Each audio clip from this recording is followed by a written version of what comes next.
Hi,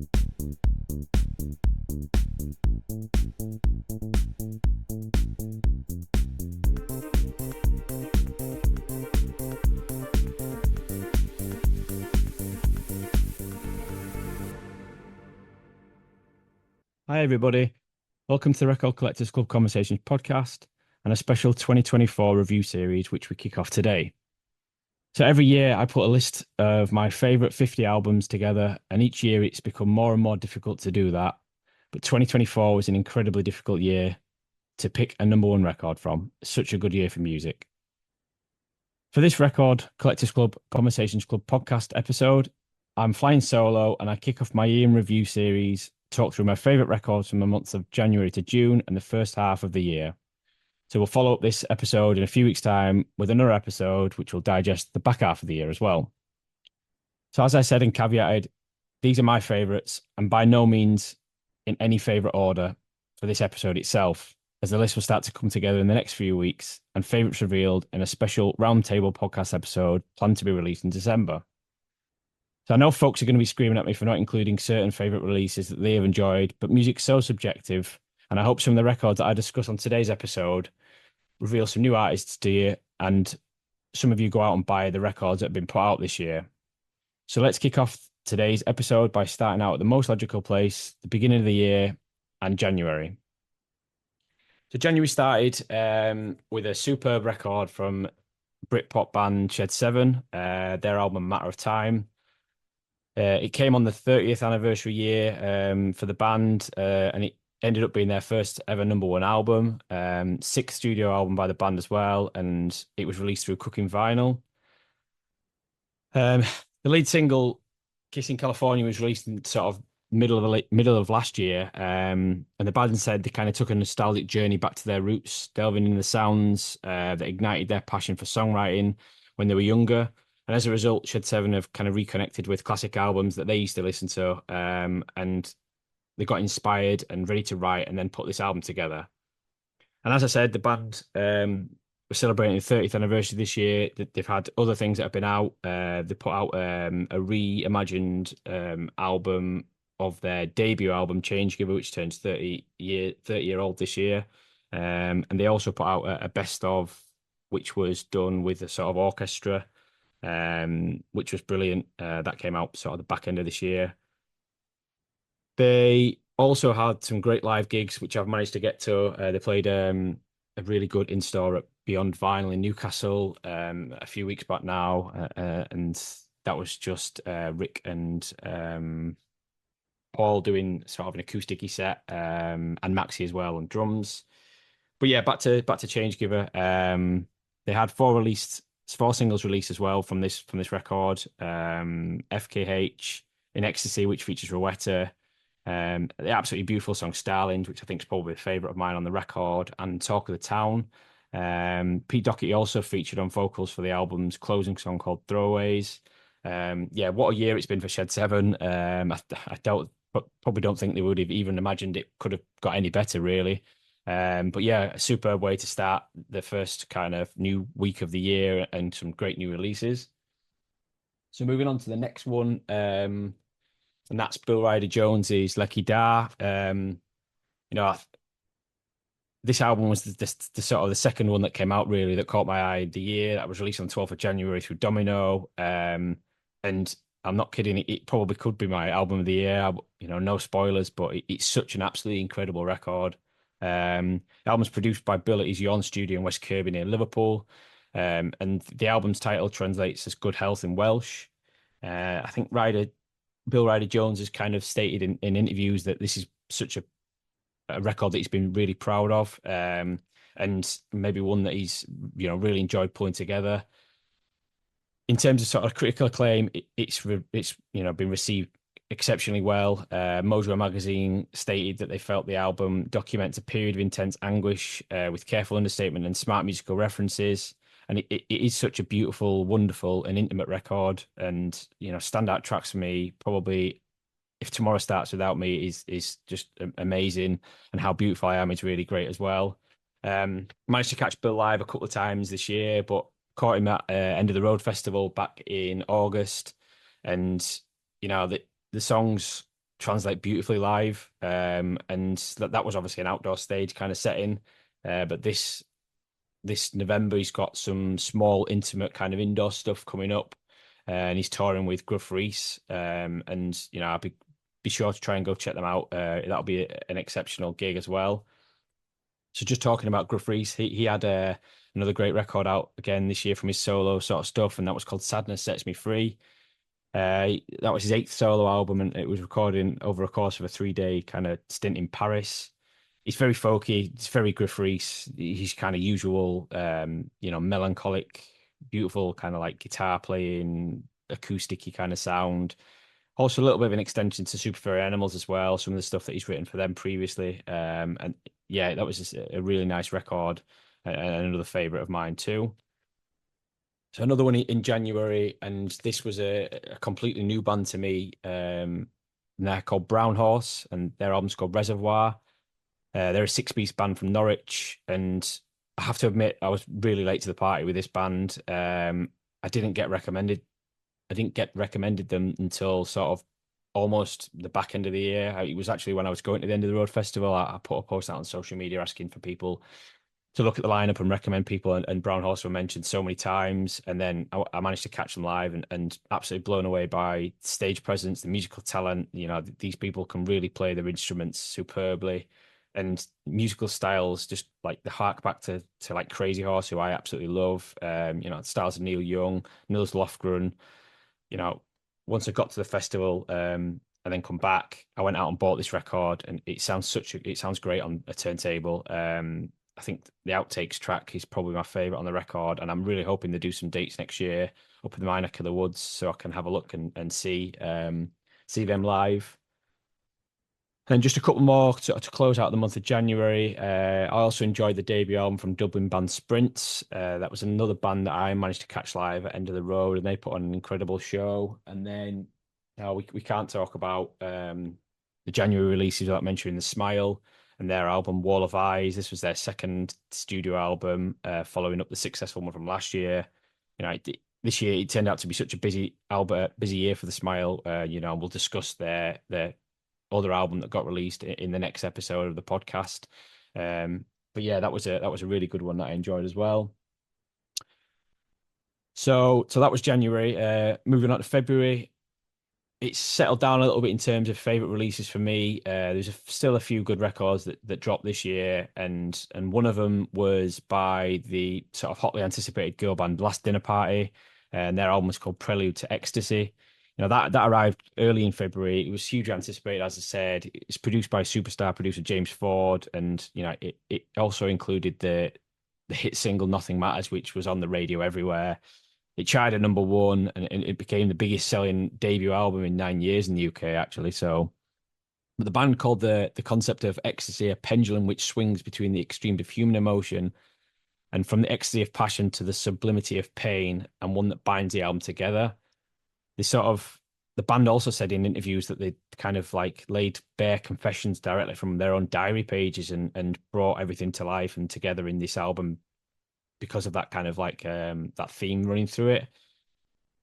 Yeah, as I said, it received exceptional acclaim as well. It's a very kind of romantic, kind of lyric led album. Very, lots of hooky melodies and little earworms. Nothing Matters is without doubt my favorite on this record. And it'd be interesting to see how they follow up the next with their next record, and how they follow up this smash debut sort of album. Okay, so the next album, again, another Britpop band that came back this year with a new record was Cast. And that album was called Love Is the Call. Yeah, I didn't really think we'd ever get another new Cast record, to be honest, but it really is a great one. The band's seventh studio album, and I think it's probably my favorite since All Change, which was their debut record. John Power said he spent most of 2021 writing the album, and then a lot of 2022 and 2023 recording it. So, it's taken a while to get this all kind of pulled together and to kind of meet his kind of usual high standards. It's a Cast album. You know what they're going to sound like. The song Far Away is great, probably a favorite of mine. really melodic. And as I said, it just harks back to old change really. And a little bit also to sort of the Lars as well. And they've gone back to their Britpop days. Also, by linking up with Oasis, they're going to support them on the tour next year alongside Richard Ashcroft. So, the band really are kind of coming back, and that's great to see. Hopefully, I'll be able to catch them live next year. So, beloved idols, they came back this year and released Tank. It's an absolute stonk of an album. This, it released in the middle of February, and they've honed their sound so well over the last few records, and this is probably the least rawest album I think they've ever put out. It's still absolutely excellent, and it's very powerful. It's just anything you expect from an Idols record. Yeah, Joe had said, the singer said he needed love, and so he made it and gave this gave the love out to the world on this record. And he said that this is our album of gratitude and power, and all the songs are love songs, and everything's about love. It was Idol's first work with major producer Nigel Godrich, who obviously everybody knows for working with Radiohead. And I think songs like Gift Horse, Grace, Hall and Oates, Dancer, they're not out of place on any previous Idol records, and they would fit into any of them. But they've grown so much as a band. They also brought in James Murphy and Nancy Wang of LCD Sound System, who contributed some additional vocals on the track Dancer, which really is a favorite of mine. But sort of like live, again, they've killed it this year. I've seen them a couple of times. I've seen them again in December in Manchester. I think I've said this. I've said this so many times that this band is the most relevant British band going, and have been for the last sort of decade of British music. There's nobody out there that touches them really in terms of the stuff that they write, and the live performances too. They're just absolutely incredible. And that kind of was the last good release for me in terms of February. So let's move on to March. March was a massive release month, sorry. And there was so much put out that was great. But we start with the Libertines and their album All Quiet on the Eastern Front. So they kind of dropped dropped a track from the album back in October last year called Run, Run, Run. And it kind of is an immediate hook for me. I mean, I've always loved the Libertines stuff, the kind of garage punk rock sound. It kind of shone through on that single, and it really got me excited for the new album that was due to come out in March. And they released the record, and I wasn't disappointed. This record, Pete Doherty revealed that the band really came together and worked sort of as a four-piece on it, rather than just him and Carl Barat kind of doing a lot of the sort of studio, like songwriting and things.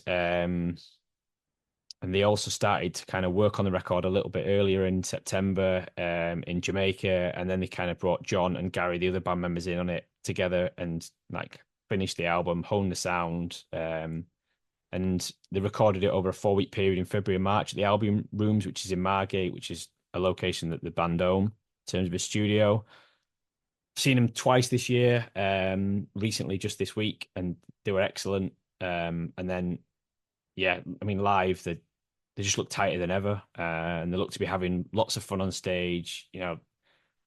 The history and the troubles and everything like that the Libertines have had is well documented, but they seem to be back. That it's their kind of their time now at the moment, and they've announced a really big couple of gigs for next summer. One down at the Peace Hall in Halifax, and yeah, hopefully I'll be able to catch them again next summer. So a fairly recent discovery has been Adrian Lenneker and her album Bright Future, her sixth solo record, which I couldn't believe that she'd had 6 solo albums out when I kind of did some research on this. This was released on 4AD Records. So the lead single Ruin was released back in December, and it's a romantic record really. And Lenneker said that she stated that she believes that when she wrote the song, She was 25 years old. This song ruined, and then it was sort of like 7 years so before it's appeared on this album. And she said it was the first time she ever thought about bringing it out on a record, and it's such a good song. Um, you know, it was this record was really sort of greeted with great reception. And again, it's as I just said, it's a band of an artist, sorry, that I've been really late to the party on. I do know some Big Thief stuff, who Lenniker is the singer of in Big Thief, but it really made me dig back through her solo stuff, and you can sort of see and feel the pattern that emerges through her work. And it's her solo stuff particularly is very, contemplating, kind of like very sort of relaxed and mellow, whereas the Big Thief stuff's quite more volatile and heavier. Um, but yeah, I think if you don't know any of Adrian Lenniker's work, I would go out and dig into it. And assuming, like I said, I didn't even know this record was released until sort of later on in the year when I managed to pick it up. And yeah, it's such a great record, one that I'd definitely recommend and digging into. So sort of from one extreme to the other now, and Jesus and Mary Chain and their record Glasgow Eyes. Again, they kind of had a bit of a hiatus, and then sort of came back in 2024 in March with this one. This is their eighth studio album, and it also accompanied a book released about the band around the same time, sort of documenting the Jesus and Mary Chain's history. And it's also the year that they celebrate their 40th anniversary, which that's absolutely insane. 40 years, how long they've been out. But the band recorded the album in Glasgow, and it's a typical Jesus and Mary Chain album. It's grungy, it's thrashy. Jim Reed stated that they got into the studio and started recording songs and seeing what came of them. And like kind of like just how they used to do it back in 1984, he was saying. The lead single Jam Cod was released just before Christmas to set that kind of album release up. And the album was actually muted to be originally released in February, but they had to delay it by a couple of weeks. Um, but yeah, I really enjoyed this one. I struggled probably a little bit with the last Jesus and Mary Chain record, and sort of some of their 90s records are not as accessible for me, or I don't think they were as accessible for me, and they're certainly not as great as the first sort of three Jesus and Mary Chain records, but this is a really good return to form. Critically, it was received really well, and the album's sleeve art is also absolutely brilliant. That's received some praise as well. It's sort of a grim, spooky face, painted with some bright colours, and the name of the record across their eyes. So yeah, so that was a good one. And then an artist that probably, I always say this, doesn't get enough attention, enough claim. Michael Head, he came back with Loophole this year, and that was released sort of the back end of March. He's such an underrated songwriter, Michael Head. His previous record, Dear Scott, won over so many people and introduced so many fans to his band and the Red Elastic Band. Loophole probably is a bit less cohesive than I think the predecessor was, but it's still got beautiful character to it. Produced by Bill Ryder-Jones, and you can kind of tell it has that little soulful, melancholic nature that Bill has on his record this year. There's 12 songs on this album, and some of the better ones, I think. Ambrosia, Ciao Ciao Bambino, and You're a Long Time Dead. Both, all of those are super. But again, like I say, Mick, he's undiscovered. He's an undiscovered gem, and it's great that he's starting to get more and more attention in the mainstream kind of music media and music press. The album also sat alongside the release of a book about Mick's life, which I haven't had a chance to read yet, but it no doubtly tells of his countless sort of self-sabotage and disaster that we know that Mick's career has had, and his journey through bands such as the Pale Fountains, the absolutely insane, brilliant Shack, and Strands. But back to Lupo, a really strong record, seemingly sort of effortless for Mick to put together. And I managed to catch him live in May in Newcastle, where he played a lot of the record live, with another few other bits of tracks from his sort of back catalogue. And obviously, we can't talk about Shack without finally getting the release of HMS Fable on vinyl this year. that'll get brought up in a later podcast episode, but we'll leave that till then. So rounding up the rest of March, a few other noteworthy sort of favourites that I added to the collection were the first one starting with Leeds band Yard Act and their debut follow-up Where's My Utopia. Yeah, another great effort from the Leeds boys. Not quite as strong as the debut for me, but I did enjoy it.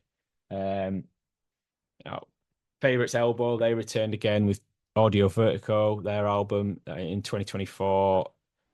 It is as just as strong as some of their early stuff. Again, I think I felt some of the last couple of albums kind of were a bit not flat, but maybe they were growers a little bit. I don't know how to describe them, but yeah, I really enjoyed that one. Um, Also another return from the band Ride. They came back with the record Interplay, and that broke into the top 10 in March when it came out. Um, yeah, again, one of my favorite ever bands, Ride.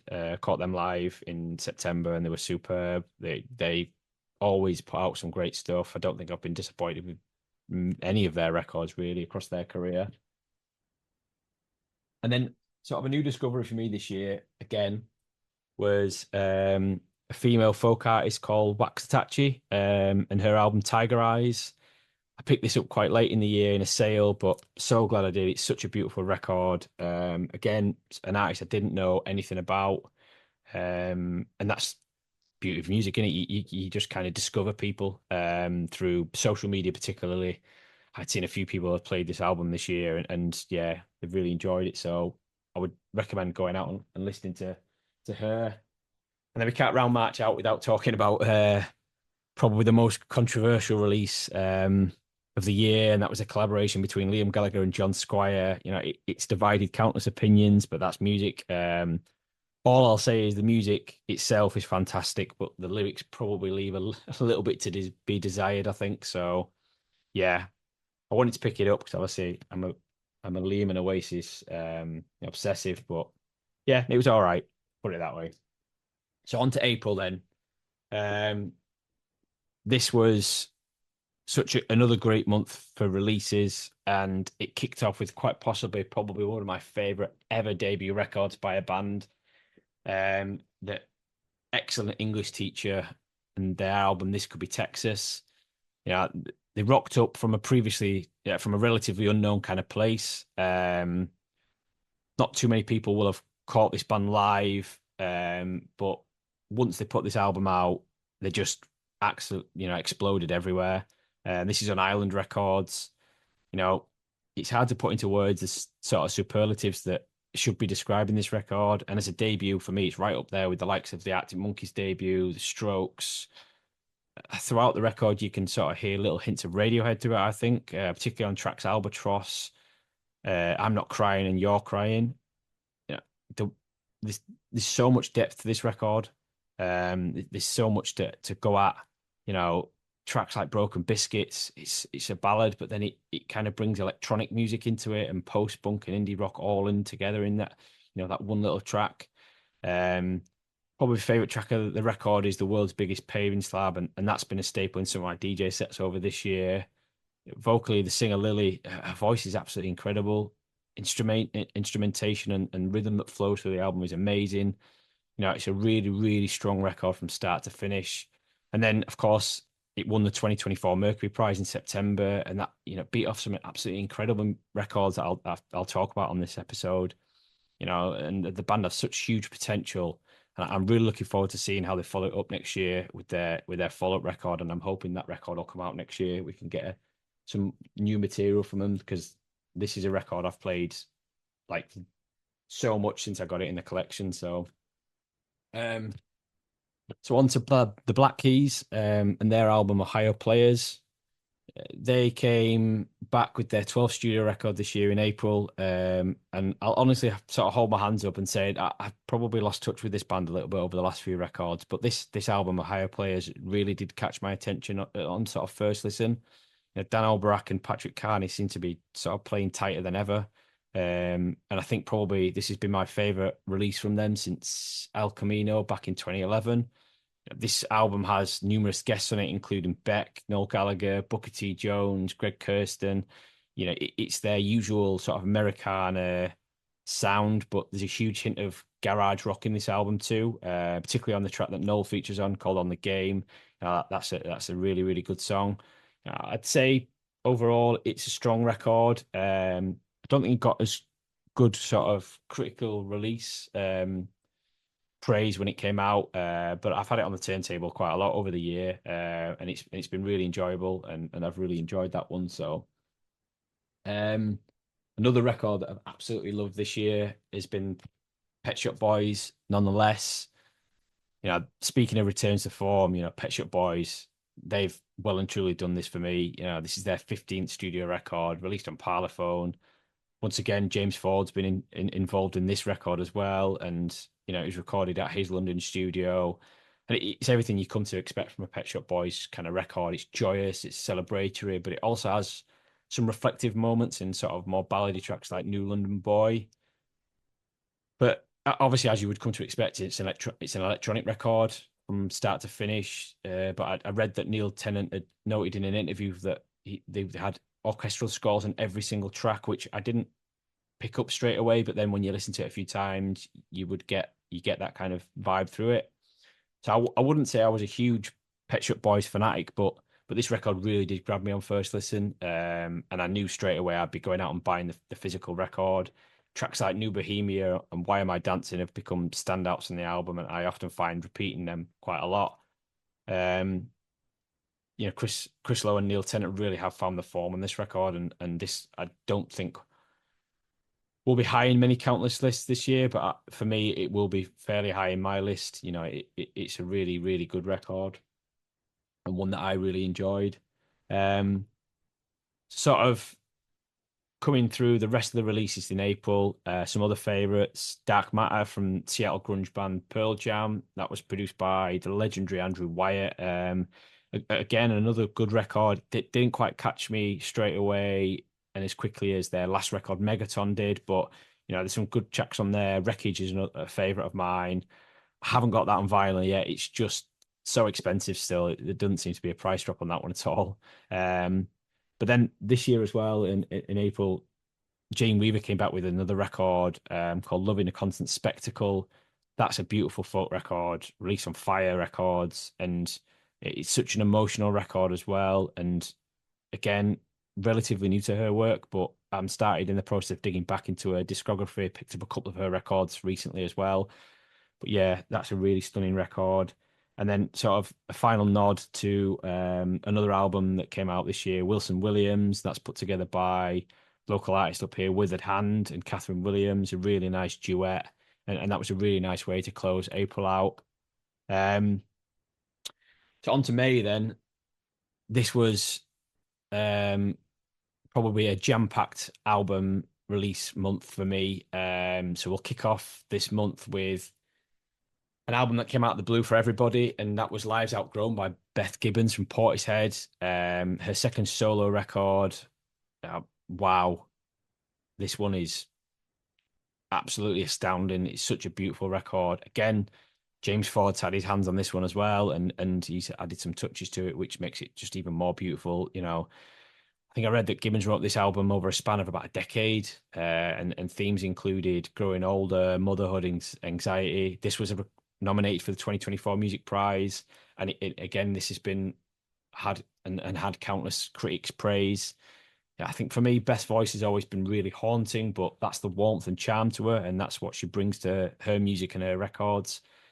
And I even find that when I listen to Portishead too, you can tell even on first listen how much of an emotional kind of battle that she's gone through making this album, and that journey that she's had. Um, but it's such a great record. I think if you were to place it in a genre, you obviously would be placing it in folk kind of feel, but it's such a deep record as well.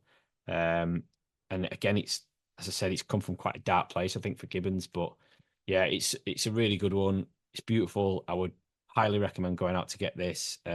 This will be in everybody's lists, I think, towards the back end of the year of what their favorite records are. But yeah, it's a beautiful record, really good, really worth picking up. Um, So moving on to another sort of solo release from another album from another artist, sorry, that has had a huge body of work, and that's Richard Thompson and his album Ship to Shore. It's kind of he's prolific, Richard Thompson. And every Richard Thompson record has that kind of gorgeous folk backbone running through it. Um, Obviously, it's a very acoustic album, but it also has electric guitar on it as well. His vocals are consistently strong, and they always are on every album that I've got of Richard's. And each track kind of provides further backing that he is one of the UK's best ever singer songwriters. Um, I think on this record as well, there's another musician that needs a kind of a bit of praise, and that's Bobby Acuron. Him and Richard Thompson sort of play off each other so well, and you can kind of feel that it's almost like a live concert as well when you listen to it, where they're sort of playing back and forth and little areas of impromptu kind of stuff. Um, but I mean, what can you say? This is a classic Richard Thompson record. He's an artist that rarely disappoints his fan base. I've got so many records of Richard's through over the years, and his body of work has been absolutely incredible from all the way through his solo stuff, things he put out with Fairport Convention, and also things he put out with Linda Thompson as well.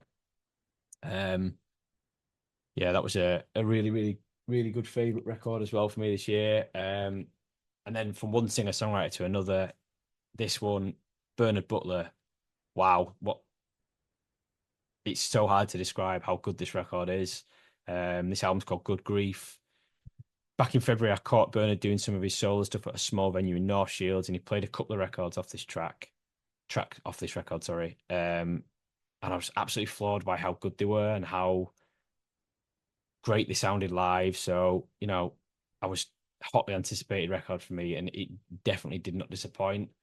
The track Canvas Sands, which opens the record, kind of hawks you immediately back to the quintessential British summertime on the beach, and your mind sort of instantly wanders and you can get transported. And I think Bernard's way of songwriting truly does do that. Yeah, he's sort of wonderful songwriter, and even when you see him live, he's generally just one man on a stage with a guitar, but he's mesmerizing. You can't keep your eyes off him. The way he kind of controls the stage and controls the audience. Um, that kind of transition that Butler has kind of gone through over the years as a vocalist has been pretty profound, and the difference from his earlier solo albums all the way through to sort of the recent collaboration he did with Jesse Buckley last year or the year before last, sorry, and now this new record, it kind of makes him unrecognizable. And when you listen to this record particularly, you might not know it's Bernard Butler singing, but he's weathered and aged and grown so well into a veteran songwriter.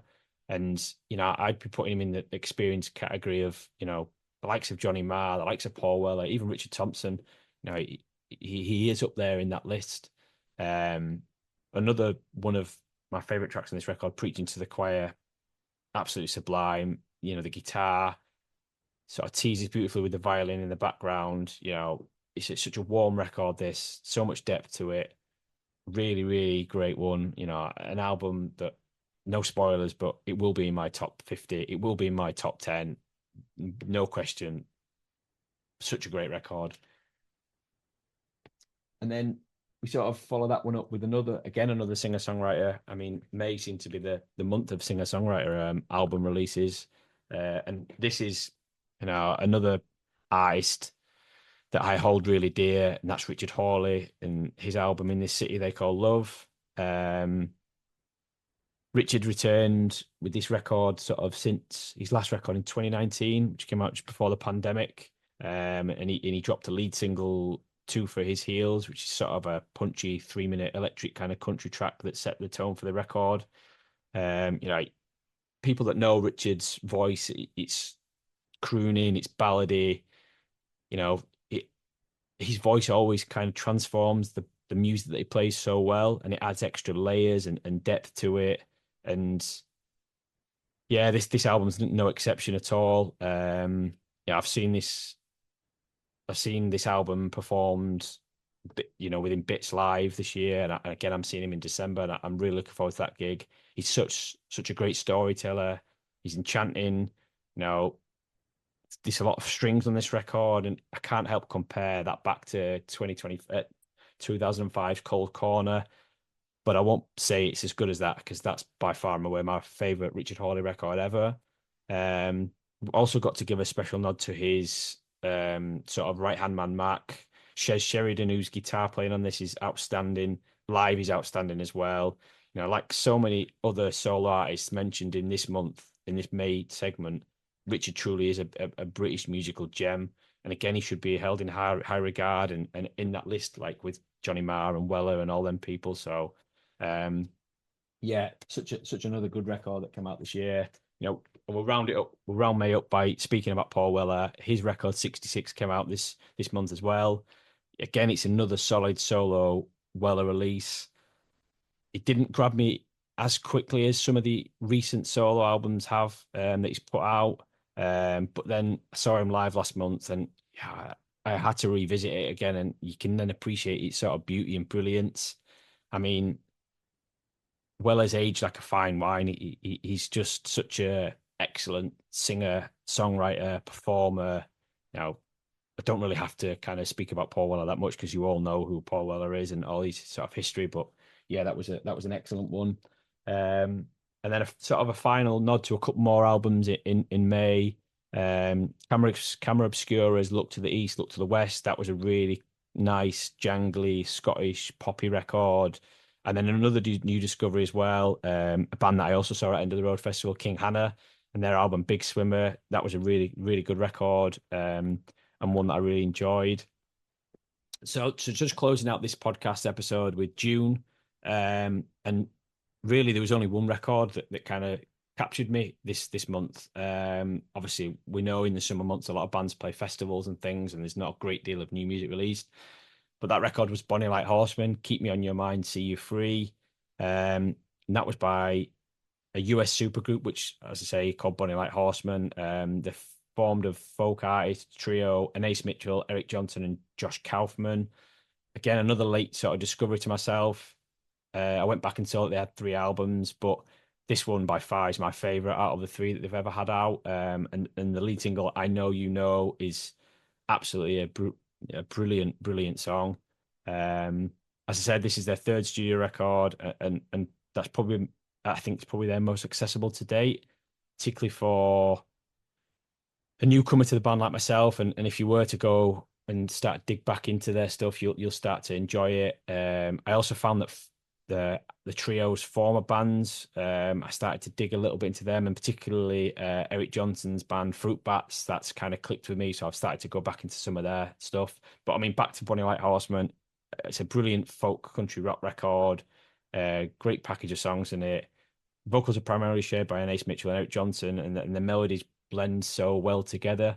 So yeah, so that was a really nice sort of way to finish off the first half of the month in releases. So that's kind of a whirlwind tour of the first half of 2024 and the new music release between January and June that I've loved. As I've said at the beginning of this episode, 2024 has been a remarkably strong year for records. And the second half of the year is just growing stronger and stronger and stronger by the month. So catch me again for the next episode, which will be coming out in a few weeks' time, where we go through July to December and the records that have been put out there. And I'll catch you again soon. Thanks for tuning in.